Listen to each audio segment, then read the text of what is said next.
Joseph de la Capelle, catholique et légitimiste. Vous pouvez m'appeler au 06 25 85 92 37 pour l'amitié. Je voulais faire un bilan de l'année 2023, donc sur cette année et puis tout ce qui s'est passé avant, depuis des années et depuis des siècles. Moi, je trouve beaucoup de grandes victoires pour la gauche républicaine, la gauche en général, la gauche anti-Dieu, non seulement en France, mais dans le monde entier.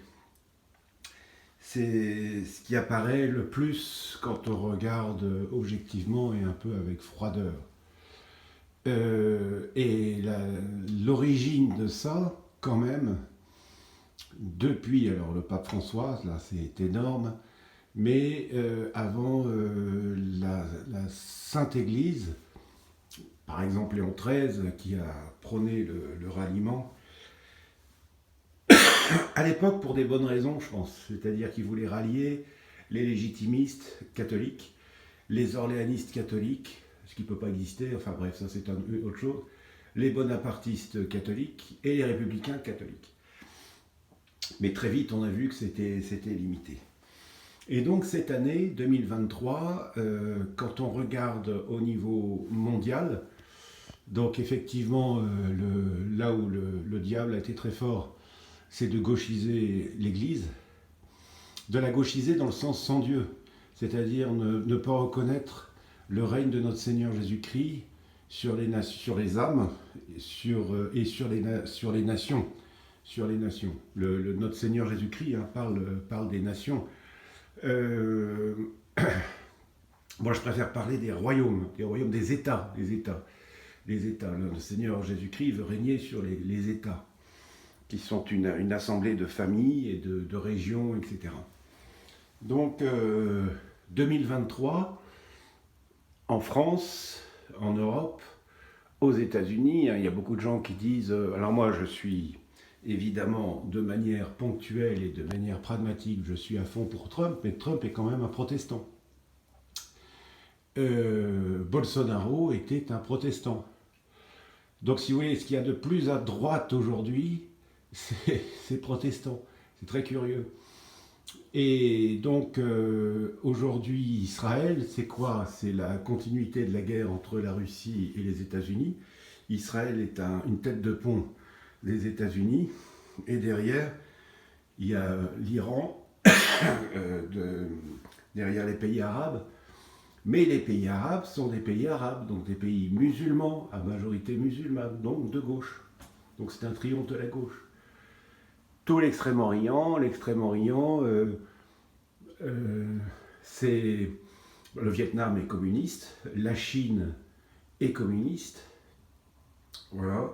Donc tout ça, ce sont des pays qui sont quand même...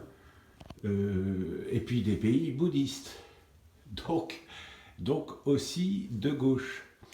Je ne critique pas, hein, c'est-à-dire que l'Église a toujours accepté qu'il y ait des gens dans un pays, qu'il y ait des religions différentes et tout ça, mais il faut être présent dans ces pays pour évangéliser et pour être présent. Mais le problème d'aujourd'hui de la Sainte Église catholique, c'est qu'elle s'est gauchisée depuis Vatican II, mais même déjà avant, quand on voit Léon XIII, etc. Donc Sapidis était carrément légitimiste, mais il n'a rien fait. Il n'a pas dit à l'archevêque de Reims, tiens, vous sacrez leur roi, terminé.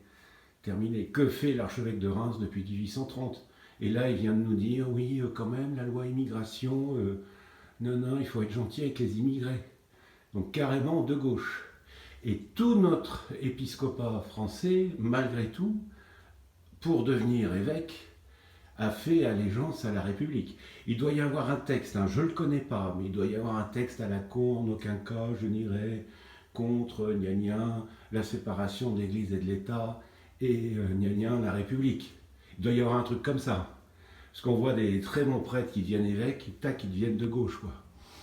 Et il n'y en a aucun aujourd'hui qui est franchement légitimiste. Il y en a eu un autrefois, il y avait Monseigneur Brincard qui...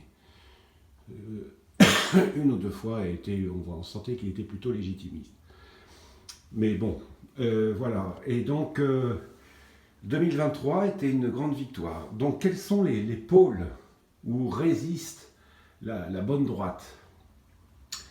En Occident, moi je vois un homme politique dans ses discours, mais qui est complètement caché par la presse, etc., c'est Louis XX. Louis XX a des discours et des prises de position qui sont impeccables. Au niveau international, dans les gens qui ont le pouvoir, le plus catholique, c'est le très orthodoxe Vladimir Vladimirovitch Poutine. Et dans les BRICS, ça ne doit pas être évident, parce que lui, il est orthodoxe.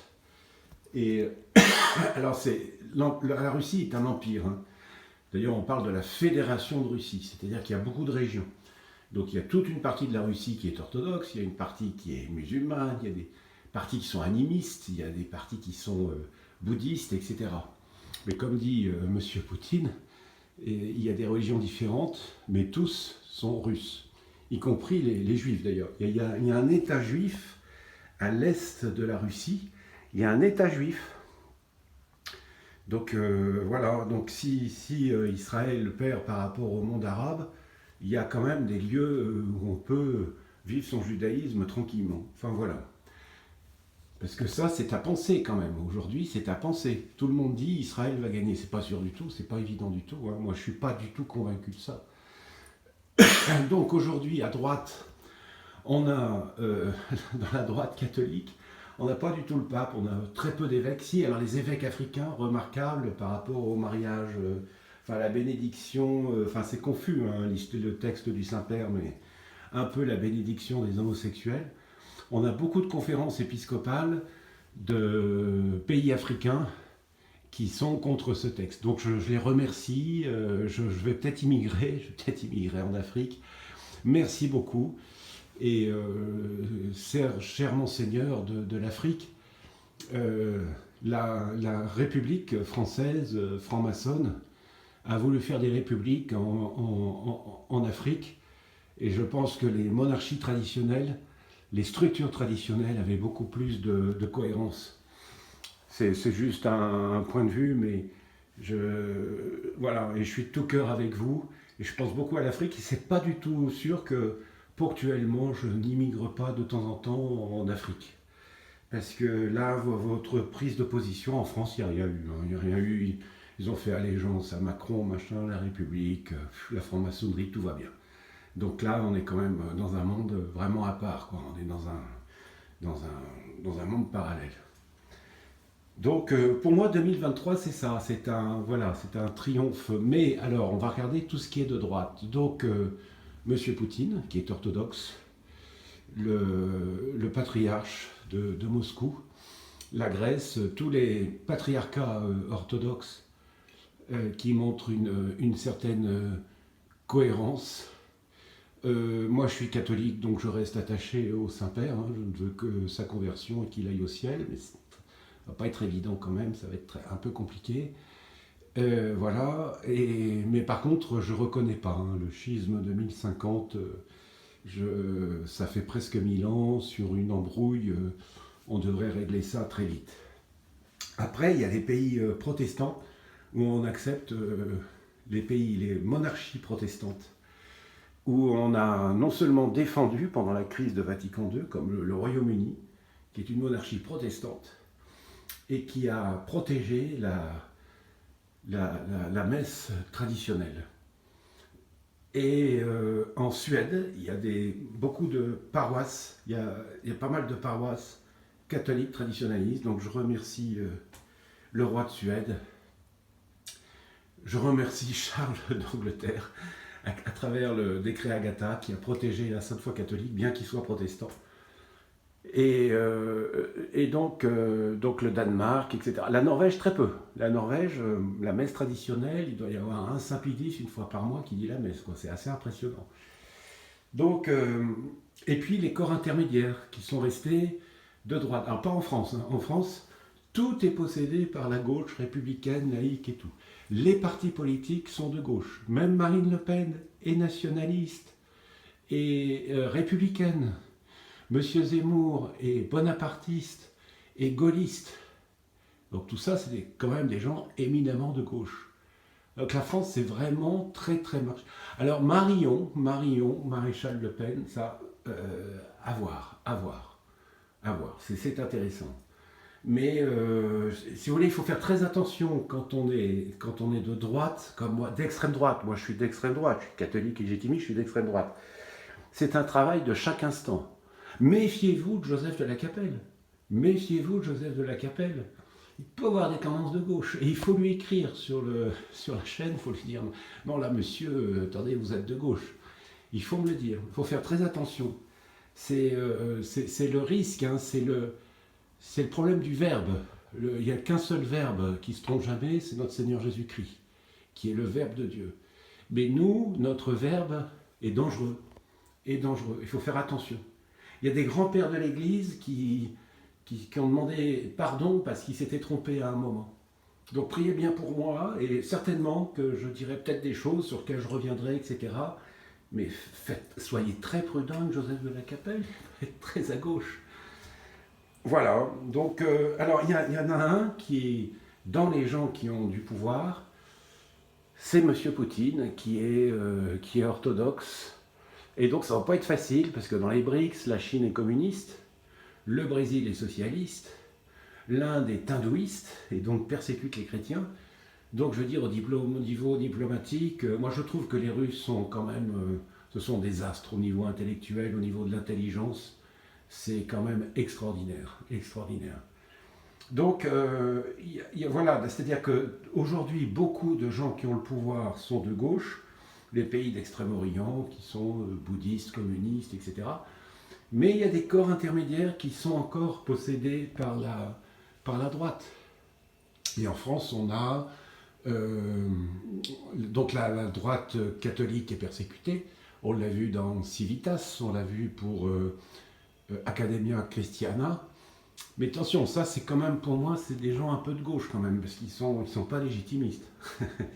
Non, je plaisante, mais un peu quand même, c'est un peu vrai. Et donc voilà où on en est. Je trouve que 2023, il y a un pôle comme ça au niveau des gens qui ont du pouvoir. Un pôle orthodoxe, c'est la Sainte Russie.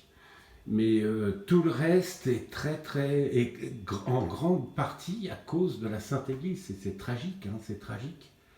Que fait l'archevêque de Reims depuis 1836 ? Entre 1830 et 1836, il ne pouvait rien faire parce que Charles X était en exil. Mais que fait-il depuis 1836 ? Qu'est-ce qui empêche l'archevêque de Reims, pour raison religieuse, je suis un peu hypocrite, parce que ça entraîne d'autres choses, mais pour raison religieuse, de sacrer le roi et la reine de France. Sur une génération, s'il y a le problème d'Henri V de la Croix, etc., est-ce qu'il faut faire des enquêtes, etc., qui est certainement légitimiste, et probablement qu'Henri V de la Croix, c'est Louis XX, c'est très probable. Et voilà, donc, que fait l'archevêque de Reims depuis 1836, depuis la mort de Charles X ? Voilà. Mais enfin, donc, il y a eu des grandes victoires. 2023, ça a été extraordinaire pour la gauche luciférienne, va-t-on dire. Et voilà, et donc je voulais faire cette vidéo ce 31 décembre 2023, mais en mettant beaucoup d'espérance, parce que dans les corps intermédiaires, il y a encore des gens qui tiennent la route, qui disent le rosaire, qui vont à la messe traditionnelle, qui se sanctifient aussi dans la messe moderne. Il faut pas être... voilà, il y a des gens extraordinaires. Il y a le cardinal Sarah, il y a le cardinal Burke et tout ça, qui sont quand même des gens de Vatican II, mais qui sont plutôt de droite, Monseigneur Schneider, etc. Il y a toute une frange chez les Vatican II qui sont bien. Il y a des gens chez Saint-Pédis, il y a des gens chez Williamson, il y a des gens chez les CD vacantistes. Il y a beaucoup de bonne volonté. Après, moi, vous me dites aujourd'hui où est la Sainte Église au ciel, je vois bien, hein, notre Seigneur Jésus-Christ, la Sainte Vierge, Saint Michel Archange, Saint Jean-Baptiste, Saint Pierre et Saint Paul, j'ai pas de problème, voilà. Sur Terre aujourd'hui, c'est compliqué. Et nos frères orthodoxes tiennent la route. La Grèce tient la route. Les grands pays orthodoxes tiennent la route. Voilà. Beaucoup de victoires en cette année 2023 de la gauche satanistes, on va dire, lucifériennes, mais des perspectives intéressantes dans tous les corps intermédiaires. Gardons l'espérance. Voilà, prions Dieu, soyons en Dieu, en premier Dieu et le roi. À très bientôt à tous, que Dieu vous bénisse en cette nouvelle année 2024. Je ne devrais pas le dire, donc que Dieu offrez toutes vos œuvres en 2023 pour Dieu, et puis demain on se donnera nos vœux. Voilà. À très bientôt à tous, tous les saints et les saintes du paradis, du purgatoire, priez pour nous, Notre-Dame de France, Notre-Dame d'Ukraine, Notre-Dame du Moyen-Orient, Notre-Dame de Russie, priez pour nous. À très bientôt à tous, Deus et Rex.